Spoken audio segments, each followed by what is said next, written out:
जय गुरु जी, शुक्राना गुरु जी, अनंतम अनंतम शुक्राना। नया साल, नया दिन, साल का पहला दिन और गुरु महाराज 2025 में सबको खुशियां दे रहे हैं।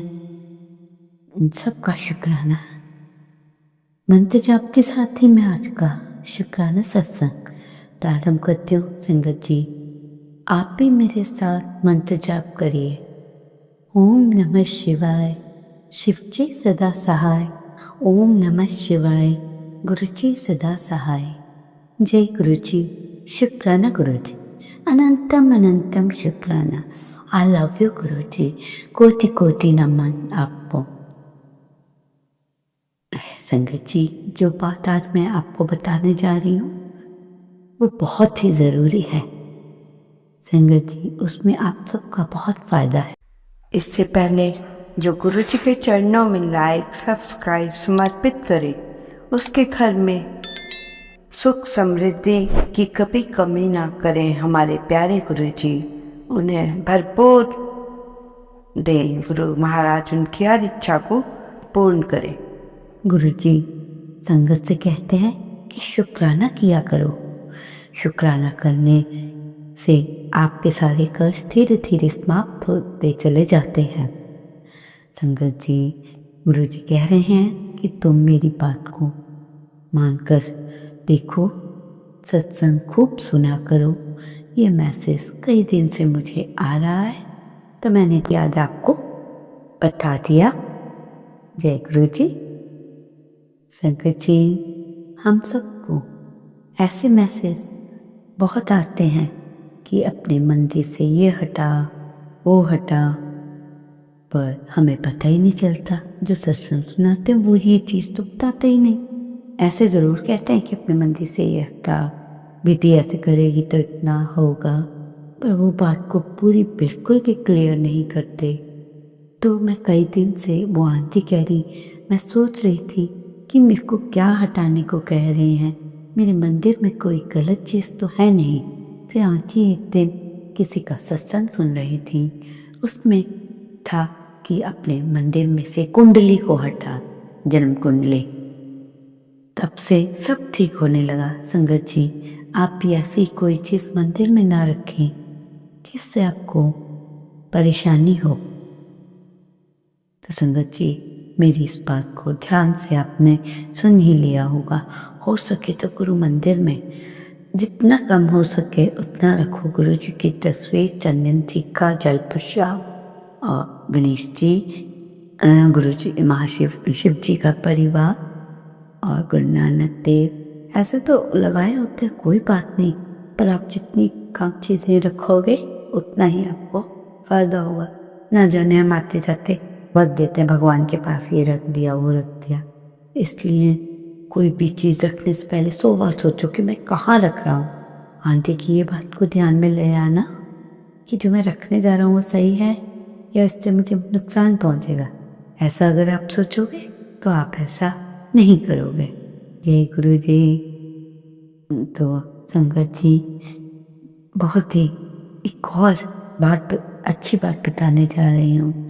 गुरु जी हमेशा कहते थे सेवा करते रहा करो। ध्यान से सुनो, सेवा करते रहा करो। हमेशा एक बात याद रखनी है, सेवा करना कोई आसान काम नहीं है। सेवा करने वालों को भी बहुत मुश्किलों का सामना करना पड़ता है। तो सेवा करना या सेवा करते करते जो हम अपने गुनाहों की टोकरी भर कर आते हैं, गुनाहों की सेवा करते करते वो टोकरी खाली नहीं होती बल्कि और भरती जाती है। कहने का अर्थ है कि गुरु जी का कहना है कि संगत की सेवा करने के लिए तुम खड़े हो ना। संगत देखे कि सेवादार जो खड़ा है, यदि संगत को कोई प्रॉब्लम या मुश्किल आ रही है तो सेवादार को उसकी मदद करनी चाहिए। और ऐसा करने से अच्छा होगा यदि सेवादार उस संगत की बात को इग्नोर करे तो आपकी सेवा करने का कोई फायदा नहीं और आपकी प्रॉब्लम और बढ़ती ही चली जाती है। वो जो टोकरा आप लोगों का उठा रहे हैं वो और बढ़ता चला जाएगा हमारे गुनाहों से। तो इसीलिए कहा गया है सेवा करनी कोई आसान बात नहीं है। हर कोई सेवा नहीं कर सकता। सेवादार को शांत भी होना चाहिए, दूसरों की बात सुनने की हिम्मत रखनी चाहिए और उसका कोई आदेश न माने तो उसे प्यार से समझाना भी चाहिए। तो ये है बात हमारे गुरु महाराज की। संगत जी, गुरु जी का एक और संदेश है, अगर आप अपनी ज़िंदगी में खुशी चाहते हो तो शांत रहें। कहने वाला कोई कुछ भी कहे उसको आप में बॉदर नहीं करना, अपने गुरु महाराज जी पे छोड़ना। और ये भी कह रहे हैं कि हमें सेविंग भी करनी है। मतलब शांत रहने से अर्थ है यहाँ पे कि धन कमा रहे हो पर शांति नहीं है। धन कमाते हो तो खाने का टाइम नहीं हो तो ऐसे धन का क्या फ़ायदा। अपने महल तो इतना बड़ा खड़ा कर दिया पर शांत है ही नहीं आप। दिन रात भाग दौड़ है, ना परिवार के पास बैठने का टाइम है, न परिवार को देने का टाइम है, ना शांत रहते हो।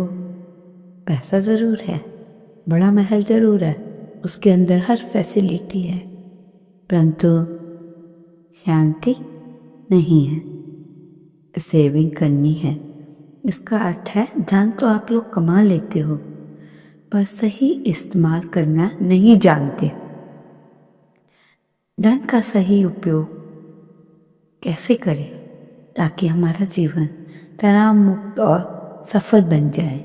मतलब कहने का अर्थ है, कहना गुरु जी का, ठीक है आप खूब कमाओ धन पर इतने भी मत धन कमाओ कि आपको कोई होश ही नहीं है। सुबह होती है, गाड़ी उठाई, निकल गए, ड्राइवर लिया, अरे ब्रेकफास्ट तो करते जाओ कि वहीं कर लूँगा। बाहर खाने का कोई आसान काम है आज के युग में।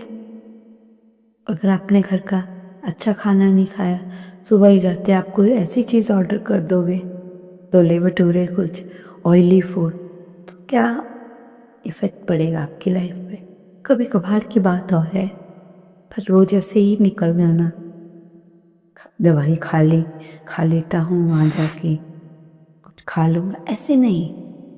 अपने लिए भी प्रॉपर टाइम दो, हर चीज़ के लिए प्रॉपर टाइम दो। संगत जी, एक बात बड़ी बता रही हूँ सभी के लिए। एक आंटी को गुरुजी ने मैसेज दिया कि देख पुत्र, तेरे साथ एक फ्रॉड होने वाला है। ध्यान से सुनियो, एक फ्रॉड का मतलब बहुत बड़ा फ्रॉड होने वाला है। आंटी सोचने लगी, अभी थोड़े ही दिन पहले तो बैंक से ऐसा हुआ, परंतु अब क्या। और वो बैंक वाले HDFC वाले कह रहे कि आप ऐसा करो, ये करो, 8,000 से अबव कुछ रुपया जमा कराओ, आपके साथ ये होगा, ये होगा। आंटी बेचारी परेशान हो रही थी। तो अगले दिन सुबह उठते ही क्या देखती है कि गुरुजी ने कुछ ऐसा चमत्कार किया, जो आंटी उन्हें पैसा भेजने वाली थी वो पैसा जा ही नहीं पाया। उसके बाद आंटी पे पैसा रहा, उसके बाद आंटी ने दोबारा ऐसा काम नहीं किया। गुरुजी उन्हें अलर्ट कर रहे थे। संगत जी, कहने का अर्थ है कि गुरुजी हमें बार बार अलर्ट करते हैं कि ये मैसेज तेरे ही लिए है, परंतु हम क्या करते हैं, इग्नोर करते हैं। अरे नहीं यार, मेरे साथ ऐसा नहीं होगा, अरे हम भी इंसान हैं, क्यों नहीं होगा, कुछ भी इंसान के साथ कुछ भी हो सकता है। अच्छा बुरा ये सब तो लाइफ है, इसलिए अच्छा बुरा कुछ भी हो सकता है। कहने का अर्थ है कि गुरु महाराज आपको हर चीज़ के लिए अलर्ट करते हैं, परंतु आप इग्नोर ना करें, उस बात पर ध्यान दें, तब सही हो जाएगा। संगत जी,